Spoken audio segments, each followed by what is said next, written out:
Hey, Peacock. Good morning. Good morning. How you doing today? It's good. I'm a little concerned. It was very hot yesterday and today it's raining. What's going on? I know. I'm like wearing this sweater, but I'm still hot. So I think that I don't know. Is it June gloom yet? No, it's not. We're still in March. Yeah. Or I menopause, don't one know. of the two. It's really it was raining. My dog didn't want to go outside to pee because it's wet. So el jefe Oh, especial of in that course. situation. He Yeah, doesn't yeah. like to get his No paws wind wet. and no rain. So yeah, so I don't know. Hopefully it'll break through. But I am super excited today, Peacock, I because we have know. a special guest. We I know. do. I can't She, wait. I always get starstruck. I get starstruck. Like I feel like she's a movie star. She is. She is a movie star. She is. She And is a she's movie star. going to be on Netflix soon. I'll tell you that. Yeah, Oh, I'm manifesting. I'm manifesting. so we want to welcome Jasmine Ruiz to our podcast because she's going to be joining us in our Peru trip that's coming up in August. And so we want to say Yay. welcome, Jasmine. Thank you so much. I am so excited to be here. I can't wait for Peru in August. And you ladies are awesome. Like for everyone listening, we were chit-chatting for like 15, 20 minutes before this, and they are the bomb. Oh, Thank thank you. That's very you. sweet. So, we have been following Jasmine for some time now, and we've learned a lot from her. We've learned about facial skin routines. We've learned about protesting, about Yes. the colonization that's happening in Puerto Rico currently with these hotels taking over private land. To reminiscing about being in the club back in the 90s when you sweated out all your beauty, all your not your beauty, but the beauty you put on top of your beauty. And it's just really resonates with how we are and how we think. And so I'm always interested in listening and watching her videos, which I think you're great, Jasmine. I think you have such great energy, very New York energy, and I love it. So definitely we're excited to have you join us in Peru. But tell us why you want to go to Peru. Yes, thank you so much. Why do I want to go to Peru? Okay, so I recently went to a Peruvian restaurant, Mission Ceviche, and it was just so good. That was like my first time experiencing Peruvian food. And when I love ceviche. I love, love, love ceviche. But this ceviche was like the best ceviche I've ever had. It was like so rich, so good. And I'm always wondering, like, how is it that they roast the corn? Why is it not popcorn? Like, what are they doing differently in their kitchen? Why is this fish so fresh? And I just had such a good time at that restaurant. The food was delicious. And then after that, I went to another bar, like Uptown Locksmith Bar, and they have like Peruvian food on their menu. I had their ceviche, and I'm like, okay, this is hitting everywhere I go. So I think that is what made you guys like, ooh, wait, she should go to Peru, because I had said it. I was like, oh my god, I love this food, and I need to go to Peru. So I'm just so happy that you guys already had an itinerary for Peru, been there, done that, and decided to, hit me up and invite me, because I'm ready. I'm so ready. We are so happy to have you join us. And I can tell you, yes, the ceviche in Peru is a whole other level. I don't know what it is about the seasoning. It has a little bit of limoncito, but just eating it with the little, I'm already like tasting it. I can't wait till we get there. And for sure, we're going to have to film you when you take that first bite of ceviche. That's a for sure. Yes, and for sure, I will be bringing a lot of money so I could buy several. Like there's no way. I'm I'm about to tell them, this is not an appetizer. Make this a meal. Make this A a meal. meal, and I want as much as possible. Absolutely. The size of the corn is like the size, it's not even like our corn, excuse me, it's not even like the size of our corn. It's like the size of the tooth of a horse. Like it's so huge. Like the horse, like the kernels are huge, right? I was like, Yes. Anna, Yes. what the heck is that? She What goes, is let this? me bite Yeah. into it. She goes, it's corn. I was like, well, damn. It's like corn on hormones. It's huge. It's huge. But you're right. You can imagine the popcorn if it popped, it'd probably be this big. So yes. So give us a little bit of background. Tell us where you're from, Jasmine, and what you do. Yes, I'm Puerto Rican from the Bronx, so native New Yorker here, born and raised, still living here. Don't plan on leaving. But love traveling, of course. I am an actress. I'm a content creator. My content focuses on comedy, relatable life stressors, nostalgia, Puerto Rican stuff, some activism, and I do a lot of commercials, independent films. I do my own modeling photo shoot, so I'm gonna say I'm a model, but I'm not rep yet. So somebody hit me up. And yeah, so that's pretty much what I do. I do that full time creative. And this is my second year being fully self-employed. So really looking forward to the second year and what it has to bring. Um, yeah, I think I answered everything, right? You No, you did. forgot about the coffee. Oh my God. How yes. could I? Yes. I just recently launched my own coffee company. It's called Moments Coffee. It's absolutely delicious. And I'm actually in the process of like throwing a few different little parties for it. So I had a launch party, and then I had an espresso martini party at Locksmith, that bar that I mentioned earlier uptown, where you can now go and get an espresso martini. Just ask for the Moments Coffee espresso martini. Yeah, I'm really enjoying the coffee journey, and it's just so good. It's beating everything I've ever tasted. So that's what I'm happy about. That is amazing. Congratulations on that launch. When we saw that, we're like, wow. And I was going to ask you, how long have you been, you said you've been doing this for 2 years. So previously you were in a full career and you transitioned over. And was there a specific moment that made you make that decision? That you pivoted over? Yeah. So I was in corporate America for 7 years. I worked at Macy's in corporate retail. So I was in buying for a couple years. And then I did like 5 years of product development. And I mean, since 1 year in, I knew, okay, corporate world is not for me. It was lacking the creativity that I wanted. But also, like, I went through an entire year, like 4 seasons. And I was like, 4 seasons, 2 weeks off. I am not tan right now. I haven't had the vacation that I want. Like, what the heck is this? And I'm like, this is what people do for like their whole life before retirement. And it just, I couldn't do it. I couldn't do it. So ever since the beginning, I have been trying out different creative endeavors, podcasting, dancing, almost launched a clothing line. And, 7 years, I was doing a bunch of different things. But content was the one constant that kind of was always in my face, and I didn't realize it. So then, the pandemic hit, 2020. I got furloughed from work. And then I really started delving into comedy. And then that brought me into writing. And then that brought me into production. Then I realized I don't want to produce. And then, slowly started just my journey had thus began. And when I finally decided to quit, the reason was because I was in the spot, I feel like, where you have to either move up or out. So, the company, and I was very honored for this, the company, they wanted to like send me on this trip overseas. And that's great. People always want to travel for work, and to have the company even trust me to be like, oh, yeah, you're going to go with your team and you're going to go do your negotiations. And at first I was like excited about it. And then like, I just started feeling less excited and more like, oh my God, I'm going to be working so much overseas. And I just couldn't imagine being over there, doing that work that I wasn't extremely passionate about. So I was like, I didn't have the heart to go do that trip and then be like, I'm quitting. Like that just felt like the wrong thing to do. So I let them know, like, listen, I thank you so much. I can't go on that trip because I'm actually going to be quitting. And I don't want you guys to send me over there. And then, a month later, I'm not in the company anymore. That just felt like a bad look. So they understood.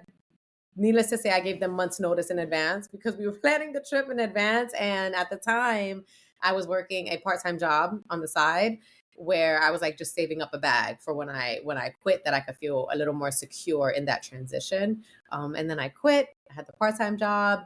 But then I got laid off from that. And I was like, you know what? I'm just going to go all in on myself. I'm going to go all in on myself and figure this out. And here I am. Well, I could tell you, we have to congratulate you. And I know Sandy shares in this sentiment.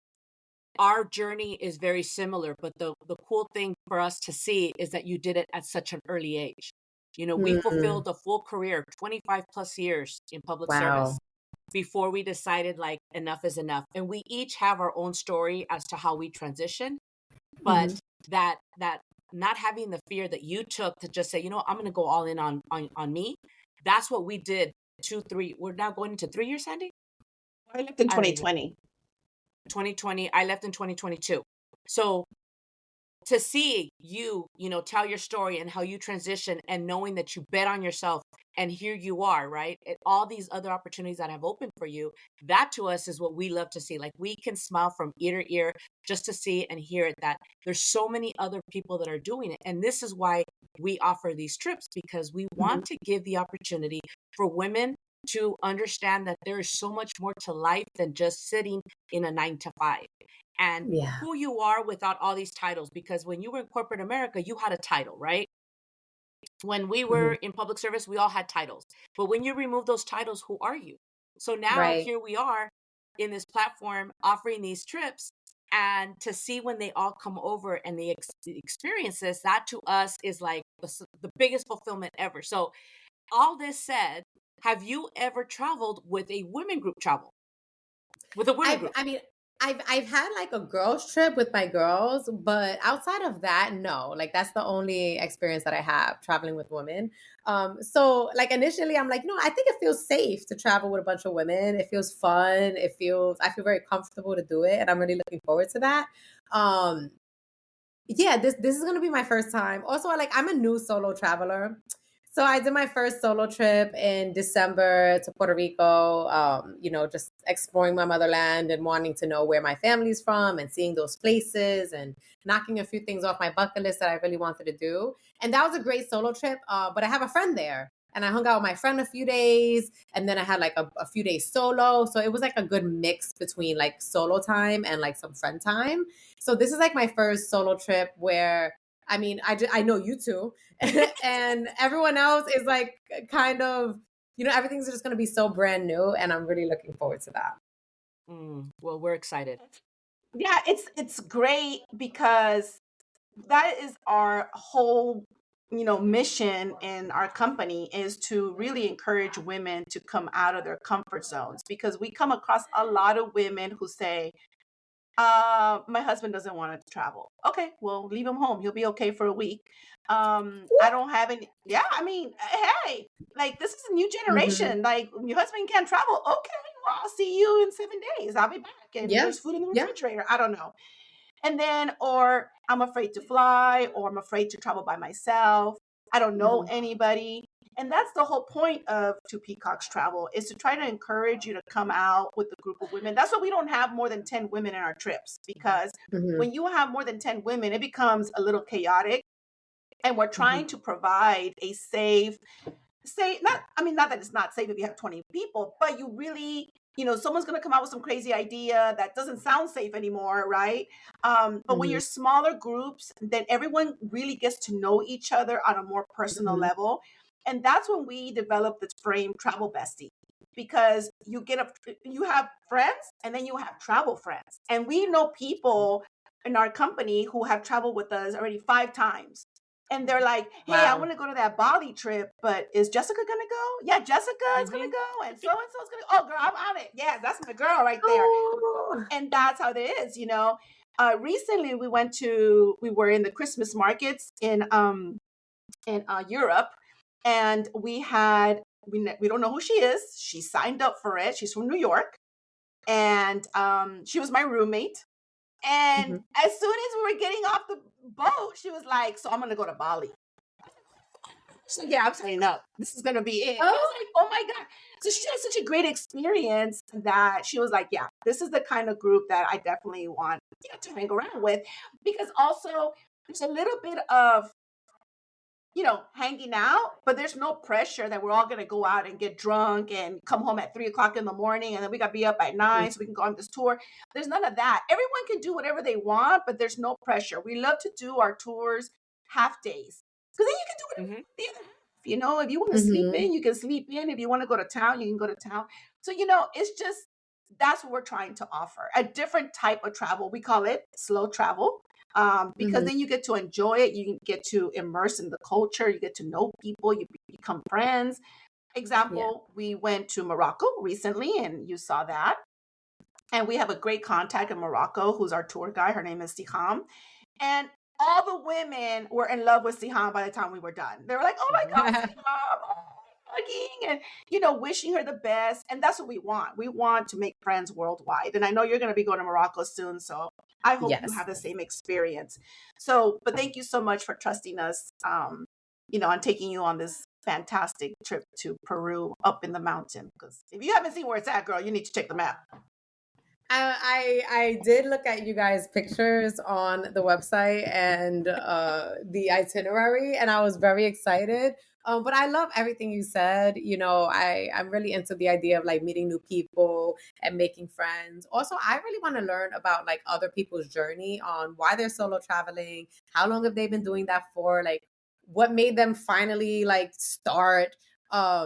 I feel like I have always been interested in solo traveling, but never really had the courage to do it, which is why December was my first one. I was like, well, let me pick a place that like I feel comfortable in and I know like well enough that like I'm like, okay, this is fine. Which is why I went to Puerto Rico. I'm like, okay, that's easy to travel alone in Puerto Rico.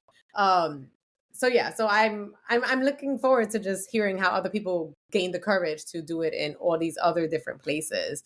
And also learning more about you guys and how you guys started this and the journey that you've been on in making these itineraries and picking these places.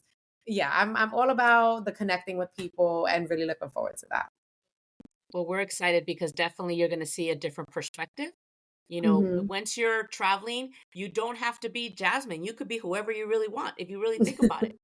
You could Mhm. do, it doesn't matter. And at the end of the day, when you start to meet all these other women and you listen to what their stories, like what you just said, right?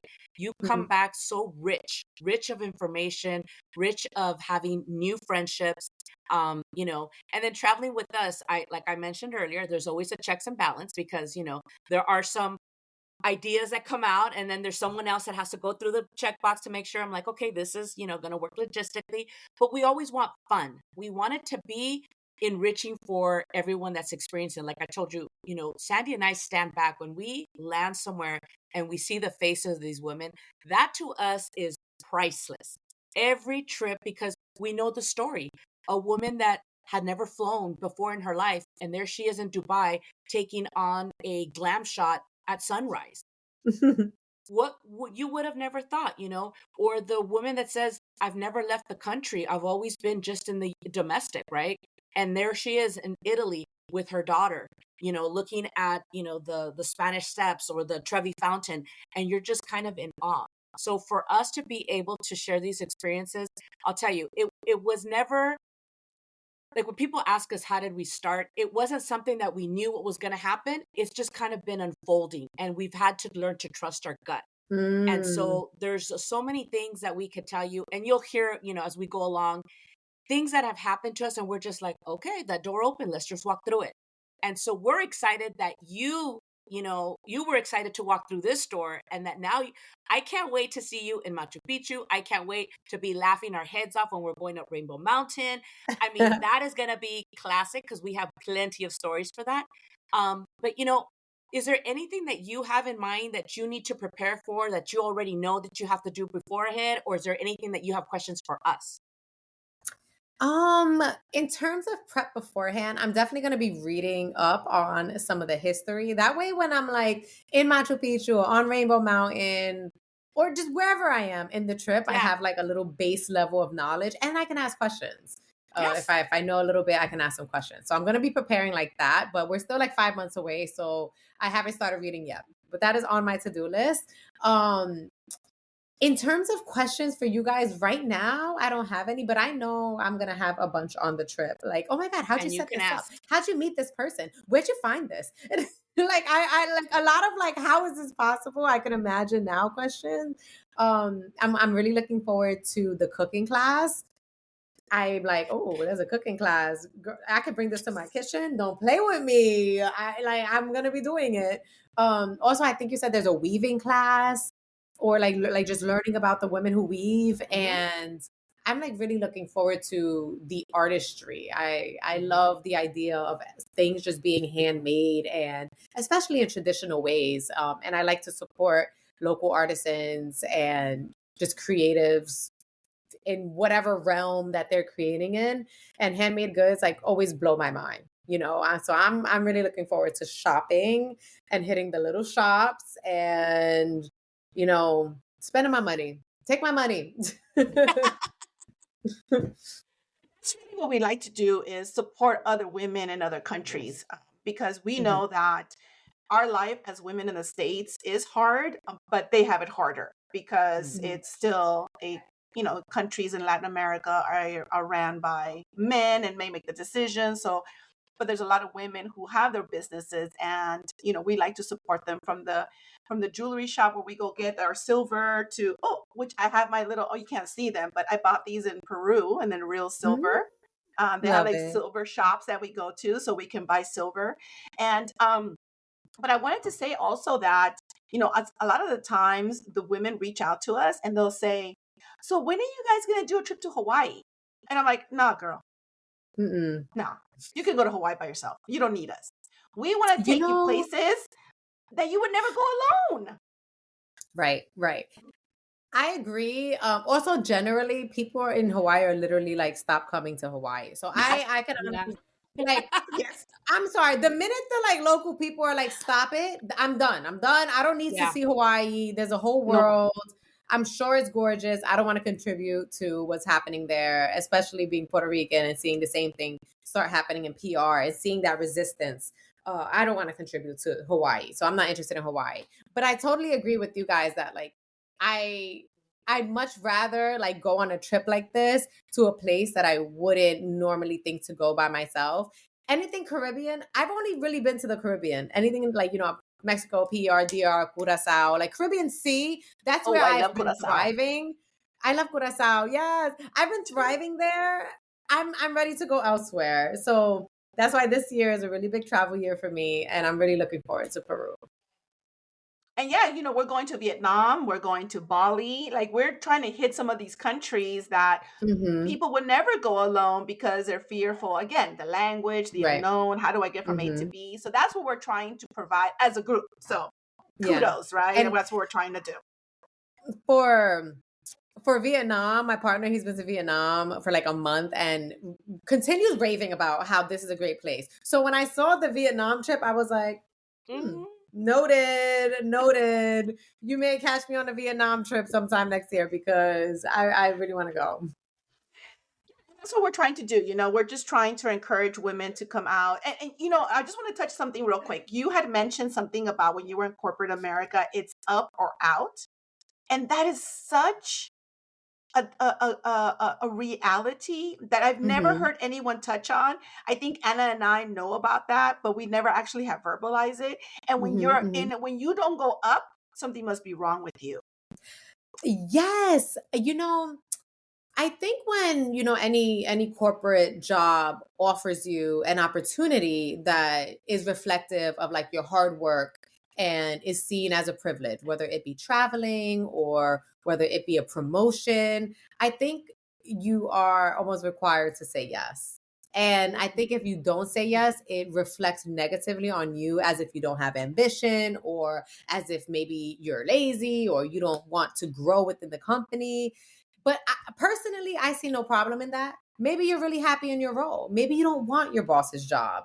But I just felt like I couldn't say no. I felt like I couldn't say no to that trip. And I am an ambitious person. So just knowing like I have the opportunity to grow and do this thing that, is a privilege and not saying yes to it just felt against who I am as a person, which was just reflective that like my full deep passion is not rooted in this career. So I'm gonna have to go because I'm a self kick myself out before anyone side eyes me like, girl, why are you not trying to travel for work?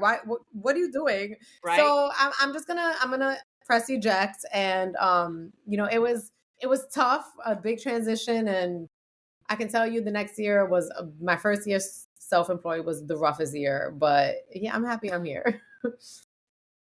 Kudos. Big bravo to you because we know it's not easy. We Yeah. we know from the bottom to starting, bootstrapping, no guidelines, no protocol, no procedure, just okay, let's just figure it Mhm. out. But the biggest thing is go with your gut. And that's Yeah. what you did. You did it early Yeah. on. Yeah. I don't know. I mean, for me, I don't say that I regret my career. It was what I had, I guess, I guess the word is expected. Like this is what you do. You go to school, and I Hmm. took the scenic route. I didn't go to college like right after high school. Like I always tell Sandy, I'm like, I did a little longer. I got married. I had my child. I got my academics later in life, but I always knew I had to finish a career. But now that thought process is changing. Like I don't think that that's exactly what the story or your narrative should be, but I think that everybody should be able to create their own narrative. And Hmm. now here we are talking to people about having the freedom. What does freedom mean to you? Right. It was no longer being somewhere from 1 hour to 1 hour. Like now it's like our office is the airplane. Like we're flying all over the world and still doing business, but we have that freedom to take our moms, to take our families, whatever the freedom is that you have. But most importantly, I heard this the other day. Sandy, help me the brain fog. Is it the zone of genius? The genius zone? Where you would do what you're doing. You don't remember? Girl, you were with. Oh, damn. What is it? Oh, Zone damn. of genius. No, the zone. When you're in your zone of genius, like you will do what you're doing and it doesn't matter the time because you're enjoying it. This is your passion. This is Oh, for Sandy and I, we could talk in the morning and then go 48 hours without talking. And then all of a sudden there's a rush of ideas. And then it's 1 o'clock in the morning and we're texting. Okay. And the only reason I'm not calling is because my poor husband's asleep and I'm like, but you're so genius because this comes from our heart. And so for Mhm. you, so when we watch you, you always are in your zone of genius. We see it. It's in your smile. Thank you, thank you. So, Oh yeah, I love what you said about that because it is for me, like you said, freedom is very important, and like that means something different to everyone. And I feel like there, I just can't like we are making our own careers, and a lot of times it's like, oh, that's not a real job. Like, well, how do you define a job? Is a job not something that pays your bills? And if it does, then to me that's a job. It may not be a traditional job, but I think there is like a power in making that path for yourself, especially for your generation. I like really admire because you guys like really no, you guys really followed like the generation before. Like Gen yes. X, they weren't making any big waves. They were like, okay, this is how it's done. We're gonna do it. We're gonna do it like that too. My generation, millennials, are like, this is ass. We need to do something different. This is not working for me. And then you have, Gen Z that's like, I'm sorry, you're hitting me up at 501. I don't think so. So I feel like, that resistance is growing, but I really love seeing like you two in your generation make that change and do that like something different because I'm not seeing it. And that is Yeah. inspiring to me. Like it is never too late to change your career and make it yourself. And I love that you two have like made this your career. You're right. Your office is on the plane and in these different countries. And that's a beautiful thing. That's a level of freedom that you just aren't going to get that with other jobs. And, being able to have your family there and set your own schedule. And it's interesting because as an entrepreneur, you say, oh, I set my own schedule, but sometimes it'll set itself for you. oh yeah. And you're like, oh my God, I have due dates, but there's just such power in that. And I'm happy to be a part of, someone who gets to experience the luxury of your career choice. Thank you. That for us, we are, and not to be Debbie Downer, but we are firsthand witnesses that life is short. So you Mhm. can have all kinds of plans, right? Like I have people who say, "Oh, we'll probably go on a trip in 2026 or 2027." And I'm like, "Oh, okay, like I don't want to be the bearer of bad news, but there's no guarantee, you know, Mm, or I just can't do it because my job needs me." Girl, your job will replace you in a hot minute. Okay? yup. They will put a flyer about your disappearance or death in the elevator, talk about, in memoria, and then right under that, please apply for this job because we need someone. There's no Your number. loyalty. You're just a number, Mhm. I can Yeah. give you my number. I have it memorized too, but So do I. I was just just gonna say that. dude, I have it right here still, it's like stuck to me. But the thing is that, you know, and that's what we're trying to help people break out of. Like, no, your job is not loyal to you. You are loyal to your Yeah. job, But it's Mhm. okay to say, I'm out. I got to take a vacation. Because what's going to happen is that, and you're right about the new generation. So we're children of immigrants. We've always been, tienes que estudiar, tienes que ir a trabajar, and then you retire. That's Mhm. like the three, right? Get married, have your kids, buy a house, blah, blah, blah. And every Mhm. time I Mhm. got promoted, every time I moved to a new job, my mom was like, oh, aren't you afraid you're going to get fired? Why would you Oh, leave yeah. that job? I was like, mommy, I've never been fired in my life. Like, why? But, they're very, the boomers are very like, you stay in one job Fear for 50 focus. years Fear and that's what you do. focus. Mhm. Yes. So I'm like, no, mommy, we're not doing that. We're not doing anyways. But we're trying to help people to think like, no, it's okay, it's okay to just break out of that shit. I'm sorry to say, but you can't be living in a box. We know people who have been working for more than 40 years and they already can retire and they're like, I'm gonna stay here another 5. Why? Shit, it's the goddamn job. It's crazy, right? And you So definitely won't be able to walk Machu Picchu. Nope. And it's like also I think a mindset thing, right? Because like you said, like a lot of people are governed by fear and that stops them from doing a lot of things. But everyone has like a different mindset or just perspective on what they think life is and what is your priority. And a lot of people, I think, identify with their careers. I don't identify with my career. Well, I guess now I do because I've created it myself, though. Yes. I've created It's it your from like narrative. who I am, like who am I? I'm someone, I love to entertain. Okay, so I can do this, this, this, and this. So now I can identify that because that came from my own, original being.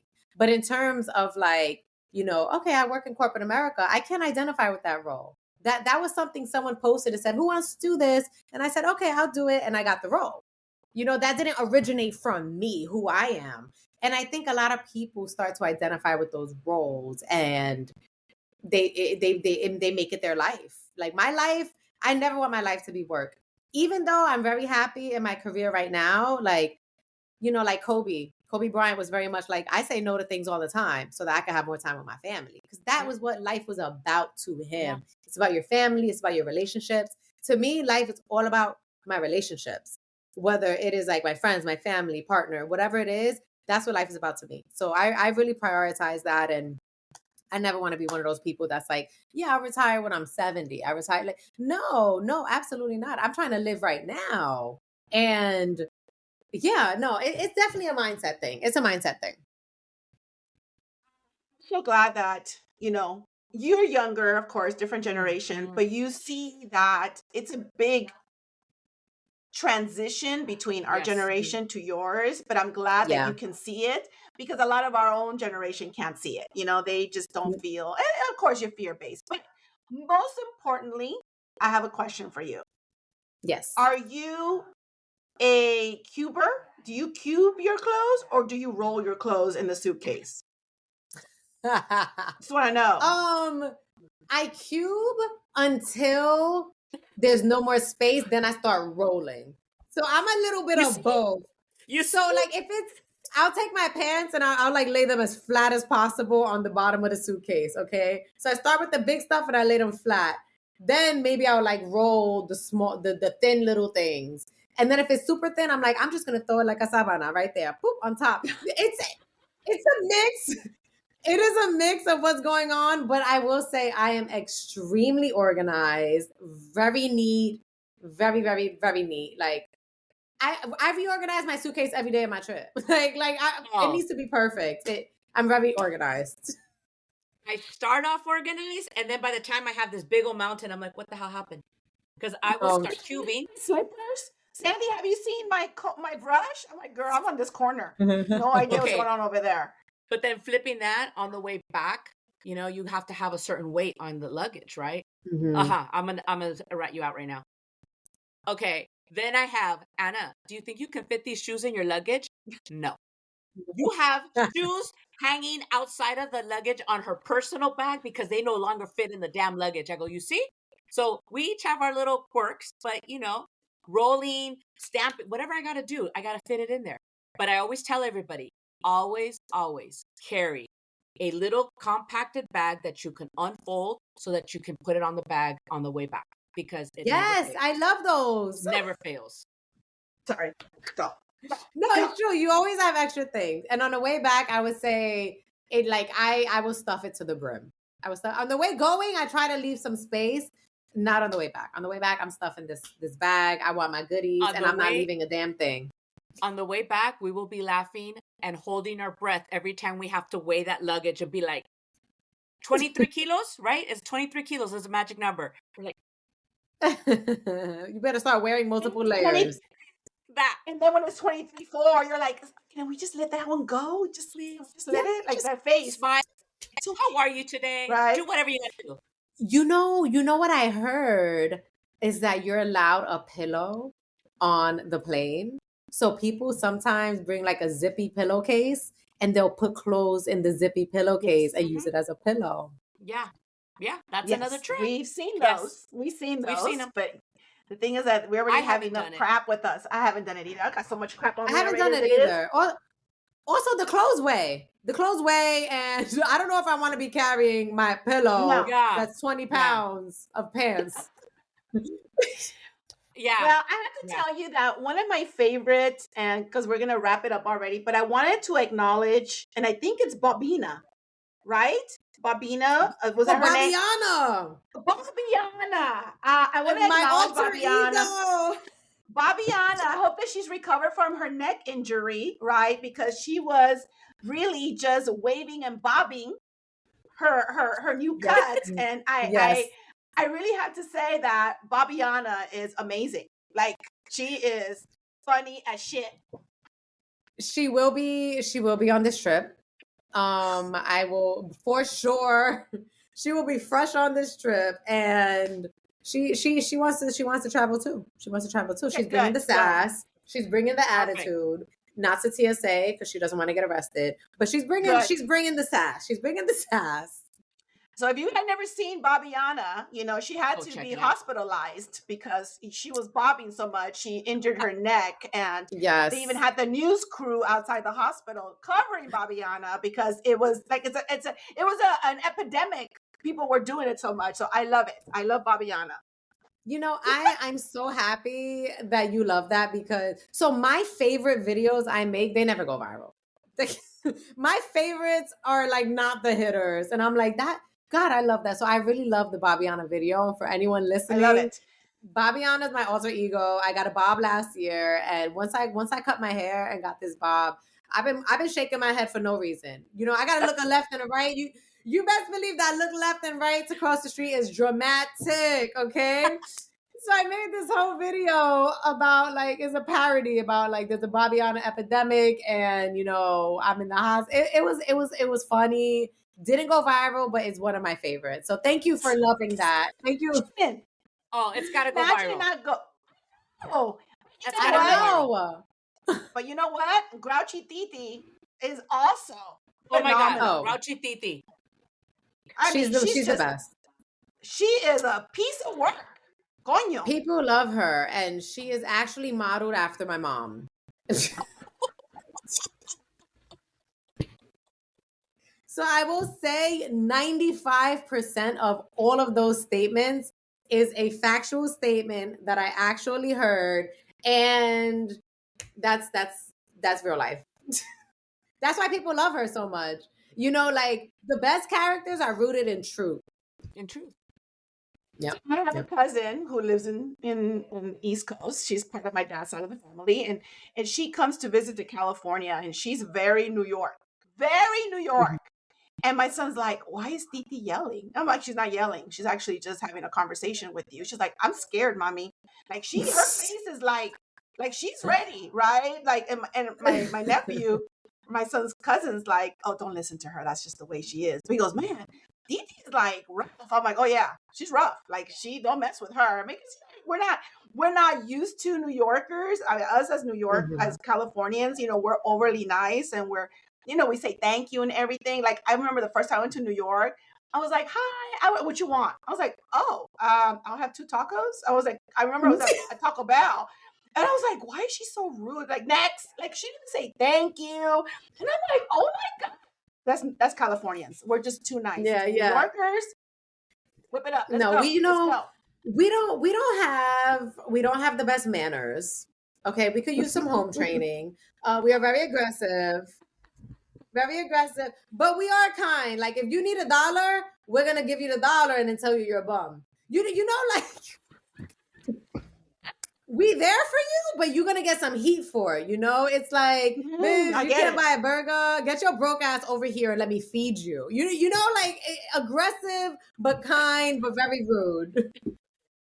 That's how we are. God, just put you in your place. Yeah, but they'll feed you. Yeah, we'll be when we were when I was on that cruise that I was telling you Christmas, my roommates from New York, I was talking to you about that, and we were watching Law and Order, and I told her, we need a Law and Order filmed in California, in Los Angeles, because this Law and Order in New York would never happen in California.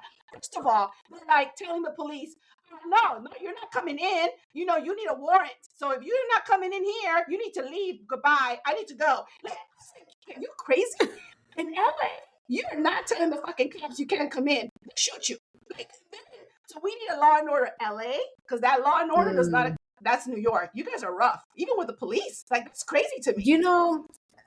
There's a video, and this is just like so New York. Some kids, or like, I think you didn't see who was behind, but it sounded like a very young voice. So let's say maybe teenagers or very young adults was like, hey, is it illegal to say fuck the police? And the police officer is like, no, that's not illegal. And they're like, yeah, fuck the police. And I'm like, that is just so New York. But not in LA. That doesn't happen. It's not illegal, but it's not illegal. Not illegal, but it's gonna get you into hot water for sure. Yes. So I admire that. I admire that about New Yorkers. So you have to. Yeah. It's well rounded. It goes around. Like it could be anybody. Your friend, the cop, anybody. Last year, I went to Cali for the first time, and I went to the Bay Area for like a week, and then on a later trip, I went to LA for like three or 4 days or something like that. And it was very surprising to me in the Bay Area how, like, just it was very orderly. Everything was so orderly. And it was tripping me up. People waiting at the lights across the street. Yeah. We don't play.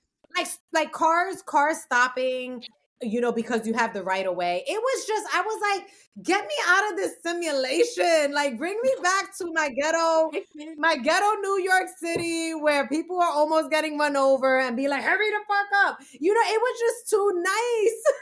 I think I remember you posting something about there was too much green. You're like, what are these trees or what are these flowers? I was busting up. That is one thing I would like happily trade. I love the green, the foliage, the fauna of the Bay Area. Like it truly, I was stopping every 5 steps. Oh my God, what is this plant? It was agave. I had never seen agave before. It was bigger than me. Like it was so beautiful. So beautiful. I'm obsessed with like the landscape of the Bay Area. Don't love the social rules, but love the landscape. You were in Santa Cruz, and I went to school in Santa Cruz. I saw you in Santa Cruz. Yeah, it's a beach town. But I have to tell you that my nephew from Philly came to visit me, and he rang the doorbell, and then he was across the street, and my son goes, "There's a dude outside, and he's like taking pictures of the plants, like, right?" And he was doing a live, and he was like, "Yeah, you never seen cactus? It's right here. DJ, is this real? Like, yes. I've never seen a cactus in my life. This is beautiful, man. This is beautiful right here." And I was like, oh my God. I said, you've never seen cactus? He's like, no, never seen it. And of course here, they're everywhere, right? Yeah. So I know that you really like the foliage, but yeah, it's different when you're not around it all the time. So I totally get it. You notice it. You notice it when you're not around it. Like I went to Disney over there on a third trip to Cali, and I saw a big cactus for the first time, and I hopped this little fence in Disney, which you shouldn't be hopping fences in Disney. No. Don't go touch the cactus. I just couldn't not touch the cactus. I'm like, I need to go touch that cactus. And I hopped the little fence, and I went and touched it, and I was like, oh my God. I love it. Yes. So we do. I'm looking forward to that.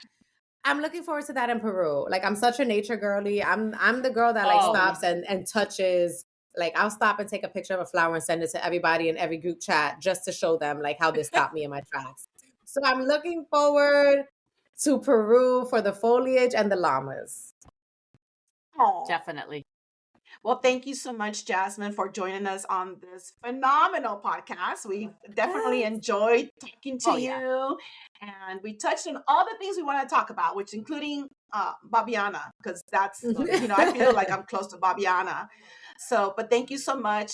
We definitely look forward to traveling with you to Peru and sharing the experiences of such a beautiful country, and of course, eating the ceviche, which is the most Yes. important part. Yes. And anything you want to say, Anna?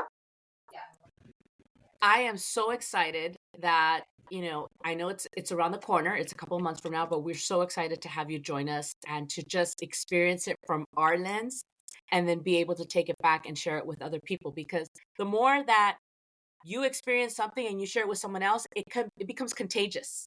Yeah. And that's what we want to do. Like, ultimately is that to let people know it's okay to get out of your comfort zone. So thank you so much for your time. I know that, your schedule is super busy, but we really enjoyed talking to you. This is like, I feel like I've known you forever. It is right. It's like we just jumped right in. And so really, really thank you so much for your time. Thank you guys. Thank you so much. I'm so deeply looking forward to this. You guys are so dope. Like I you feel so familiar. I feel like I've known you too. And it's so funny. Like, I always feel this with like I feel like I always feel this with like people who are a little bit older than me and are also like, whether it's Puerto Rican, Dominican, whatever it is, like I feel it with my peoples. I felt this the same thing. You guys know Cooking with Omi? Cooking con Omi? No. First time I met her, it was the same thing, just like me meeting you guys today. It was like, oh my God, we know each other. And I love that. And I feel like whenever I feel that, I am definitely in the right space, meeting the right people, and I'm exactly where I am meant to be. So I am so happy that you guys are so cool. I can't wait to travel with you. And I'm looking forward, I think, to also showing the experience from you guys' perspective and hopefully encouraging other women to solo travel and check you guys out, because there's just such a power to being with women, uplifting one another, but also like not having to worry about anything. Like I am a very type A person, and knowing you guys have logistics covered, I'm like, oh my God, for the first time, I can turn my brain off. Wow, I'm looking forward to that. So thank you guys so much. For the next few months, I will be preparing and doing my research and even shopping a little bit, getting some cute outfits. Gotta have my athleisure. I think I'm booked in that department, but getting some more linen and stuff like that. So I'm very, very excited, and I'm gonna be preparing. Thank you so much. We're so excited. And to our listeners, just a reminder that we have other trips coming up. We've got the trip that we still have 3 spots in Bali available. Of course, Peru. We've got Vietnam, El Dia de los Muertos in Oaxaca, Mexico, and the Christmas markets in December.